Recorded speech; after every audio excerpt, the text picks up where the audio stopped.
नमस्कार। एक विषय है दर्शन एवं आध्यात्म, और हर विषय की एक डेप्थ होती है, उसकी गहराई होती है। साइंस एक विषय, साइंस विज्ञान की फिर गहराई है। मतलब विषय की जो सीमा है ना, उसकी जो पराकाष्ठा है ना, उसके अंदर जो घुसने का मादा है ना, वो विषय की गहराई है। आज विषय है दर्शन एवं आध्यात्म की गहराई। फौरी तौर पर लोग कह देते हैं मैं दर्शन को जानता हूँ। क्या जानते हो? दर्शन का मीनिंग्स ये है, दर्शन की परिभाषा ये है। लेकिन दर्शन की परिभाषा से दार्शनिक नहीं हुआ जा सकता, आध्यात्म की परिभाषा से आध्यात्मिक नहीं हुआ जा सकता।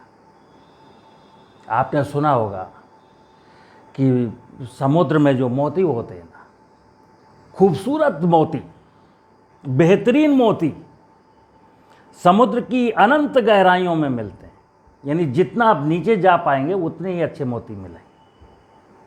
समुद्र के ऊपर जो है मोती अच्छे नहीं मिलते हैं।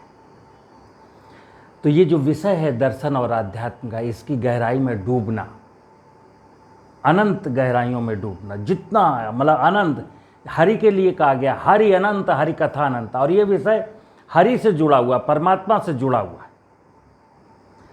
तो परमात्मा से जुड़े हुए विषय को हम डिफाइन नहीं कर सकते। दो लाइन की परिभाषा से मैं नहीं कहता हूँ आध्यात्म का मतलब ये होता है या दर्शन का मतलब ये होता है। तो आज मैं आपको इस दर्शन और आध्यात्म की गहराई की बात बता रहा हूँ, और गहराई पर मतलब डुबकी लगा करके नीचे गहरे समुद्र में जाने की कला मैं सिखा रहा हूँ। अगर आप सीख जाएं तो बिल्कुल सरल है।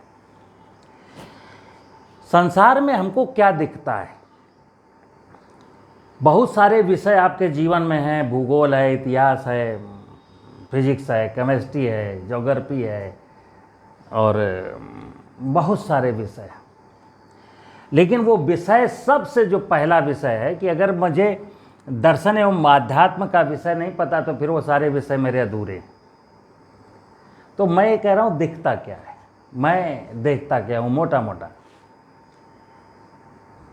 तो एक शब्द है परमात्मा, रचयिता। कैसे इस विश्व ब्रह्मांड की रचना करने वाला, इस भूमंडल की रचना करने वाला। कुछ लोग उसको अलग अलग नाम से जानते हैं, कुछ लोग दूसरे नाम से, कुछ लोग दूसरे नाम से, बहुत सारे नाम है उसके। और लोग तो यूँ कहते हैं कि उसका कोई नाम होता ही नहीं, जो नाम पुकारो वही नाम उसका है। सारे शब्द उसी के हैं, सारे नाम उसी के हैं, उसके बिना कुछ है ही नहीं। लेकिन मैं इतना नहीं जा रहा हूँ। वो परमपिता परमात्मा है, वो ईश्वर है, वो रचयिता है, वो सोल है, वो ऊर्जा है, वो चेतना है, चाहे जो कुछ कह लो। बट एक है ऐसी शक्ति जिसने इस ब्रह्मांड की और इस भूमंडल की रचना की। लेकिन वो दिखता नहीं है। कहते हैं कि वो जन्म एवं मृत्यु के बंधनों से मुक्त है। वो दिखाई देने वाली वस्तु नहीं है, वो बस इतनी है कि वो है माने है। चलिए, ये परमात्मा है जो दिखता नहीं है, लेकिन सब लोग इस बात को मान ही लेते हैं अंत में कि ये कोई है, तो एक कोई शक्ति है। तो अब उसको हम परमात्मा कह लें, चेतना कह लें, सोल कह लें, ऊर्जा कह लें, शून्य कह लें, कुछ भी कह लें, लेकिन एक है जो सबको संचालित करता है। उसके बाद जो दिखता है हमको, तो दो ही चीज़ें दिखती हैं। एक प्रकृति दिखती है। प्रकृति माने धरती, आकाश, सूरज, चंद्रमा, झरने, पहाड़, नदियाँ, जिसको हम जड़ जगत कहते हैं। प्रकृति माने जड़ जगत, जड़ जगत की इकाइयाँ हमको दिखती हैं। फिर दूसरी चीज़ जीव दिखता है। जीव माने मनुष्य दिखता है, हाथी, घोड़ा, गाय, बैल, बकरी, मछली, चिड़िया, मैं स्वयं। क्या क्या है इस संसार में? मैं हूँ, और नाना प्रकार के अन्य जीव हैं, और ये प्रकृति है। अब कोई विषय अगर बना है तो इन्हीं तीन को लेकर के बना होगा। जो प्रकृति है उसे भूगोल कहते हैं। जो जीव है उसमें जीव विज्ञान, वनस्पति विज्ञान, बहुत सारे विषय आते हैं। यानी विषयों का जो जन्म हुआ है वो प्रकृति और जीव के अतिरिक्त और कोई विषय नहीं है। इन्हीं के अध्ययन के लिए छोटे छोटे विषय बनाए गए हैं। लेकिन मैं दर्शन और आध्यात्म की जब बात करता हूं तो विषय को थोड़ी देर के लिए भूल जाता हूं। बस मैंने ये देखता हूं कि मेरे सामने, मेरी आंखों के सामने ये नेचर है, प्रकृति है और जीव जगत की इकाइयां हैं, और फिर मैं हूं यानी मानव समाज है। हकीकत बता दूं आपको, कुछ अपवादों को छोड़ दिया जाए, यानी 100 में 1% भी नहीं, 10,000 में एक व्यक्ति मात्र ऐसा हो सकता है जिसको ये विषय पता हो। अन्यथा परमात्मा की बात लोग कर तो लेते हैं, ऊपर ऊपर कर लेते हैं, अंदर घुसना ही नहीं चाहते। प्रकृति की बात कर तो लेते हैं, ऊपर ऊपर कर लेते हैं, प्रकृति के अंदर घुसना ही नहीं चाहते। जीवों की बात कर तो लेते हैं लेकिन अंदर नहीं घुसना चाहते। आत्मा की बात कर लेते हैं लेकिन आत्मा के अंदर नहीं घुसना चाहते। उनका केवल टारगेट है शरीर, हमारा ये शरीर। हम अपने शरीर को केंद्र बिंदु मान करके पूरी जिंदगी जीता रहता हूँ। शरीर का स्वास्थ्य खराब है, शरीर की मसल्स बनानी है, शरीर को सुंदर दिखना है, शरीर के वस्त्र कैसे होने चाहिए, शरीर का श्रृंगार क्या है, पूरी जिंदगी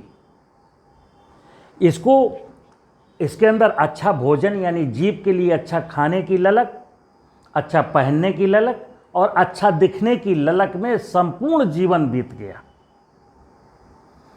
शरीर के अंदर जो चेतना है, जो आत्मा है, कभी जीवन में मैंने उसको ध्यान ही नहीं किया कि शरीर का संचालन एक चेतना है परमात्मा की, वो संचालित कर रही है। तो मैंने आत्मा को, जीव को, प्रकृति को, परमात्मा को, चारों चीज़ों को पूरी जिंदगी इग्नोर किया। फिर हम क्या कहते हैं कि मैं 2 विषयों में एमए हूँ, मैं फिजिक्स में पीएचडी हूँ, मैं एग्रीकल्चर का मास्टर हूँ। और ऐसे ही लोग जो परमात्मा, प्रकृति, जीव और आत्मा के रहस्य को नहीं जानते, वो भी कह देते हैं कई बार कि मैं दार्शनिक हूं, मैं आध्यात्मिक हूं।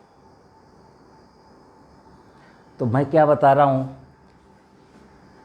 कि समाज में अगर आपको अपनी एक पहचान बनानी हो कि हाँ, आप वास्तव में कह सकते हैं कि मैं इस विषय का ज्ञाता हूं, तो फिर उस विषय की गहराई में जाना पड़ेगा। केवल उस विषय की परिभाषा रट लेने से आप उस विषय के महारथी नहीं बन जाते हैं। जीवन की जो जिंदगी है, जीवन की जो जंग है, वो जीतने के लिए, मतलब जिस निमित्त परमात्मा ने आपको मनुष्य के रूप में अवतरित करने का अवसर दिया, उस निमित्त को पूर्ण करने के लिए दर्शन एवं आध्यात्म की गहराई को टच करना, गहराई को छूने की कोशिश करना, इसकी गहराई में डूब जाना। और डूबना क्या है? कोई पानी में डूबना नहीं है, जल समाधि नहीं लेनी है आपको। डूबने का मतलब है उसको आत्मसात कर लेना। डूबने में कोई समय नहीं लगता, आत्मसात कर लेना, यानी इतना ही तो स्वीकार करना है कि इस शरीर का अस्तित्व इस आत्मा के बिना नहीं है। तो जैसे आपको लगेगा इस शरीर का अस्तित्व हमारी इस आत्मा के बिना तो नहीं है, क्योंकि जिस दिन आत्मा निकल जाएगी ये सुंदर सा शरीर यहीं मिट्टी के रूप में पड़ा रह जाएगा। जल्दी से जल्दी लोग इसका दाह संस्कार कर देंगे। यानी आत्मा ही सत्य है, आत्मा अजर अमर अविनाशी है। आत्मा का संबंध परमात्मा से, शरीर से प्रकृति का संबंध दर्शन है। शरीर से प्रकृति का, देखिए आपका शरीर और ये प्रकृति से बना है, और जो आत्मा है परमात्मा की है। और इस शरीर को इन सभी जीवों के साथ मिलकर के परस्परता में जीना, इतना सा विज्ञान है। हमारे शरीर को, मनुष्य को, इस प्रकृति में जितनी भी जीव इकाइयाँ दिखती हैं उन सब के साथ मिल करके जीना है। और मनुष्य के जीवन का मूल मंत्र क्या है? सर्वे भवन्तु सुखिनः सर्वे सन्तु निरामया, सर्वे भवन्तु सुखिनः सर्वे सन्तु निरामया, सर्वे भद्राणि पश्यन्तु मा कश्चित् दुःखभाग् भवेत्। मनुष्य के जीवन का मूल मंत्र है। यानी मनुष्य को जीव जगत की प्रत्येक इकाई के साथ और जड़ जगत की प्रत्येक इकाई के साथ परस्परता में मिलकर के जीना है। जीवन जीते समय ये ध्यान रखना है कि प्रकृति की एवं जीव जगत की किसी भी इकाई को मैं नुकसान नहीं पहुंचा रहा हूं। ये दर्शन का विषय है। और इस शरीर के अंदर आत्मा है जिसका परमात्मा से संबंध है। परमात्मा ने इस शरीर के अंदर वो अपना छोटा सा अंश क्यों डाला है?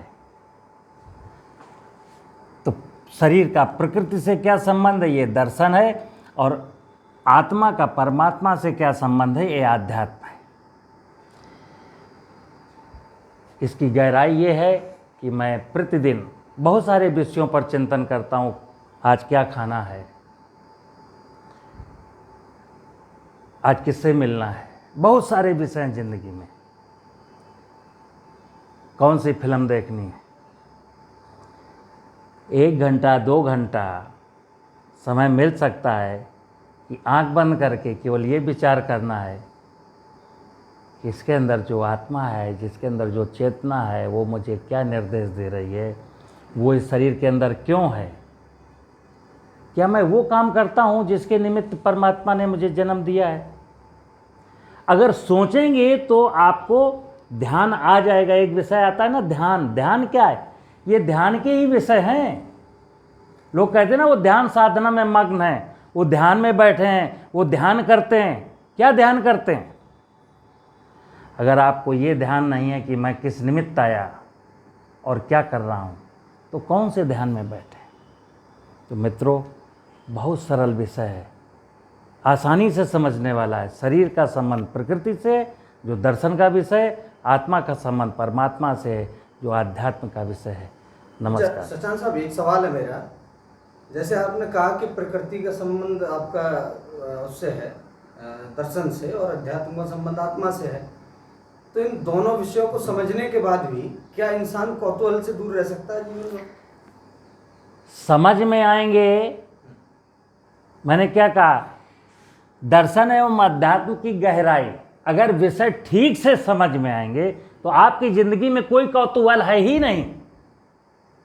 और अगर विषय समझ में नहीं आ रहे तो आपके जीवन के जो दुख हैं, जो संकट हैं, उनसे मुक्ति का कोई उपाय भी नहीं है।